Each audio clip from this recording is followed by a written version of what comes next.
The fire burns low. The men around it stopped talking an hour ago. Somewhere beyond the tree line, on the other side of whatever field or forest edge this bivouac claims for the night, there is an enemy. Everyone knows it. The sentinels posted at the perimeter know it better than anyone. They stand in the dark with their muskets held close, forbidden to sit, forbidden to sleep, forbidden to make a single sound that could betray the position of the men resting behind them. There is no comfort in their assignment, only stillness, cold air, and the acute awareness that the dark is shared with people who would kill them if they could. This is how tens of thousands of soldiers spend their nights during the campaigns of the Grande Armée. Not in barracks, not under a roof, on the ground, beneath the open sky, wrapped in a wool overcoat heavy enough to double as a blanket, pressed close to strangers who have become, through sheer necessity, as intimate as brothers. The bivouac, the word itself borrowed from older German military tradition, is not a camp in any comfortable sense. It is a temporary human arrangement against the night, and the night, in enemy territory, is never truly still. The moment the column halts and the order to bivouac reaches the rear, the men begin moving with a practiced efficiency that takes months of campaign life to develop. There is no time to waste and no luxury of hesitation. The first task is wood. Men scatter into the nearest tree line, hedgerow, or abandoned farmyard, stripping whatever burns. Branches, fence posts, wagon wheels if nothing else is available. In some campaigns, through whole stretches of Prussia or Poland where the land is flat and bare, there is almost nothing. In those places, the men sleep cold, or they burn whatever they are carrying that is not essential to survival. When wood is found, the fires go up in lines. The geometry of a bivouac is not accidental. It follows the logic of military order transposed into darkness. The weapons are stacked in pyramids at the front, musket barrels crossing and resting against each other in the characteristic shape known as a faisceau. This keeps the weapons upright, dry, and instantly accessible. Behind the stacked arms, the men build their shelters, low constructions of branches, tent canvas if they have it, or simply nothing at all. A soldier of the Grande Armée carries his entire world on his back, a pack weighing close to 30 kilograms containing a spare shirt, a blanket, hard bread, salt meat, a canteen of water or wine, and tobacco. That blanket, wrapped around the body over the long military coat, is what separates a night of cold endurance from a night of genuine suffering. They sleep in pairs, always. The practice is not born from affection, but from arithmetic. Two bodies under two blankets, pressed together in the dark, generate heat that one body alone cannot. The French military enforces shared sleeping from the beginning of a soldier's service, and what first strikes the new recruit as an indignity becomes, within weeks on campaign, an unspoken alliance. The man whose back is against yours knows you're breathing. He knows when you are asleep and when you are not. In the cold plains of Central Europe or in the damp hills of the Iberian Peninsula, that shared warmth is not a small thing. It is the margin between waking and not waking. But the fires are a problem that has no clean solution. A bivouac fire does two things simultaneously. It keeps men alive and it announces their position. In territory where the enemy is close, the commanders face a calculation that has no comfortable answer. Fires can be seen for miles on a clear night. They can guide a cavalry raid directly to the sleeping mass of an entire regiment. And yet, without fires, men exposed to cold rain or frost begin to die in ways that no battle order can prevent.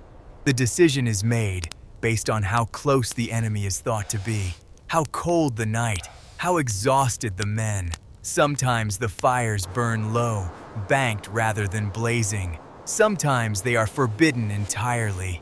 On those nights, the darkness of the bivouac is absolute, and the cold settles in like a slow weight, pressing on every man who tries to sleep. The sentinels rotate in shifts that rarely exceed 2 hours. Beyond 2 hours in the cold and dark, a man's attention begins to fragment. His eyes play tricks. Shapes emerge from shadow that are not there. The regulation stipulates that a sentinel on advance post must not sleep under any circumstances, and the penalty for sleeping on watch is severe enough that most men genuinely try. But the body has its own authority, and after 20 miles of marching with a 30-kilogram pack, the body's authority is considerable. The men who succeed in staying awake through their rotation do so by moving, pacing short lines in the dark, counting their steps, focusing on the sounds of the night around them. A distant creak, a horse shifting, the low murmur of wind through dry grass. The officer corps sleeps differently. Captains and colonels, when a village or farmhouse is nearby, requisition whatever space is available: a kitchen floor, a barn, occasionally an actual bed.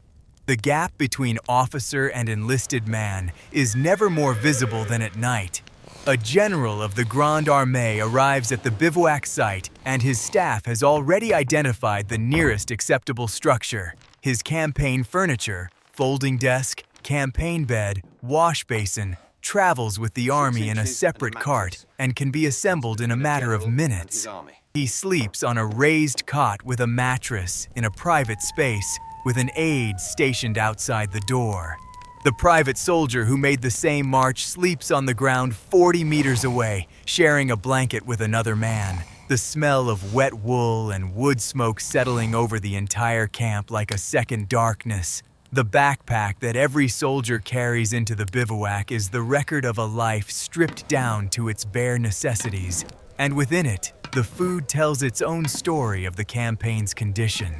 In good times, there is bread, hard, dense, and slightly sour from the fermentation process used in field bakeries, along with salted meat and a ration of wine or brandy. In bad times, there is nothing. The men who learn to forage keep themselves alive. They know which barns to approach, which cellars to look for, how to identify a root vegetable by its leaves before digging. The ones who march and wait for the supply wagons that never come grow thin, and then dangerous, and then ill. Typhus travels through a bivouac the way a whispered rumor travels through a regiment, silently, from body to body, until suddenly it is everywhere. The fires serve another purpose beyond warmth. Around them, in the hour before sleep becomes unavoidable, something close to ordinary life reasserts itself. Men play cards with decks worn soft from 100 nights of use. Some produce small instruments, a fife, a battered violin, and play quietly, not from joy exactly, but from the need to hear something human in the dark. Others whittle objects from scavenged wood, carving small figures that have no practical purpose whatsoever, whose only value is the act of making them. The men who can write compose letters that may or may not ever reach their destination. Those who cannot write dictate to those who can, and the literate soldiers of the Grande Armée carry, alongside their own correspondence, the words of men who never learned their letters. Sleep, when it finally comes, is not the peaceful unconsciousness of a man in a safe place. It is a controlled surrender to exhaustion, the kind of sleep that keeps a part of the mind alert, that registers the sudden quiet when the fire drops, that responds to unfamiliar sounds with an immediate practiced tension in the body. Veterans of multiple campaigns develop a relationship with this kind of sleep that they carry for the rest of their lives. They do not sleep deeply in safe places for years afterward. The body has been trained to remain ready, and it does not easily forget. The night before, a battle is its own category entirely. The men know what morning will bring. The artillery has been moving into position for hours, the sound of it distinct from ordinary camp movement, heavier and more deliberate. The officers give no speech. There is nothing useful to say. The soldiers clean their weapons in silence, a ritual that is partly practical and partly something else. a way of doing the one thing within their control while everything outside their control assembles itself in the dark. Some men sleep anyway, from exhaustion, from a refusal to let fear have the final word. Others lie awake and stare at the sky with an expression that contains everything and reveals nothing. The veterans carry a specific knowledge about the ground. They know which positions expose a sleeping man to wind, which hollows collect cold air, which slopes drain water away from the body when it rains. This knowledge is not written anywhere. It is accumulated from nights of being wrong, from waking soaked, from a morning with a back stiffened by cold ground, from the particular misery of sleeping in a depression that filled with water at 3 a.m. The new recruits sleep where they are told and suffer for it. The veterans choose their spots with the deliberate care of men who have learned, through 100 bivouacs, that the difference between a bad night and an acceptable one is often a question of 3 feet in one direction.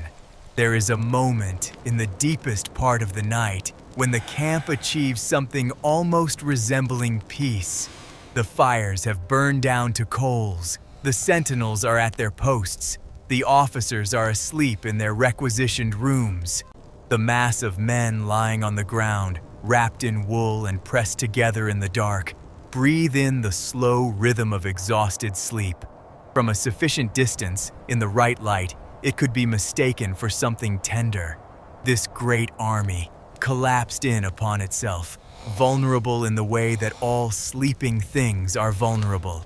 The enemy, somewhere beyond the perimeter, breathes the same cold air. In the dark, the only language is the same for both sides. Morning comes before the men are ready for it. The drummer sounds reveille while the sky is still gray, still undecided about what kind of day it intends to be. The men push themselves upright from the ground with the particular stiffness of bodies that have been horizontal on cold earth for 5 or 6 hours. The fire is rebuilt from the coals. Water is heated if there is time, which often there is not.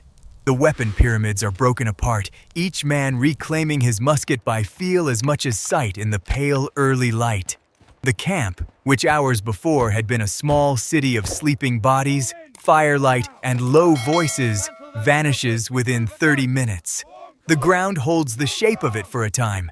Flattened grass, ash rings, the shallow trenches dug around the sleeping areas to divert rain.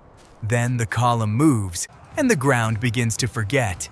What the ground cannot hold is what those men carried through the night. The cold, the half-sleep, the sound of another man's breathing, the fire that had to be watched, because letting it die meant something more than discomfort. Armies are measured in the daylight by their formations and their victories, and the ground they take and lose. But the army that fights in the morning is the one that survived the night before it, in the dark, in the mud, pressed close to the earth with one eye on the perimeter and one hand never far from a weapon. That is the other half of every campaign. The part that happens when no one is watching, when the only witnesses are the sentinels in the dark and the stars above a field that by morning will look like it never held anyone at all.